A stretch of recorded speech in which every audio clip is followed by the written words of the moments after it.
Ini realiti yang ramai business owner hadapi. Sale memang masuk banyak. Tapi peliknya hujung bulan duit entah ke mana. Modal makin susut, untung tak nampak. Saya selalu jumpa kisah macam ni. Masalah utama, mereka tak asingkan modal dengan untung. Semua bercampur. Bila duit masuk, keluar balik untuk macam-macam benda. Sampai tak sedar, bisnes jalan tapi tabungan kosong. Ada satu solusi simple yang ramai tak tahu.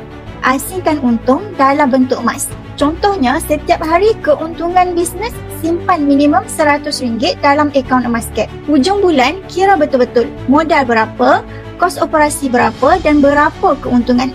Asingkan modal, kemudian sebahagian keuntungan bekukan dalam bentuk emas. Apa kelebihannya bila simpan dalam bentuk emas? Emas yang anda simpan tu bukan sahaja kekal jadi aset. Tapi bila anda perlukan modal tambahan untuk projek baru atau nak kembangkan bisnes, anda boleh pajak emas itu semula. Kalau anda seorang business owner dan pernah lalui masalah yang sama, ini masa yang terbaik untuk anda mulakan simpanan emas.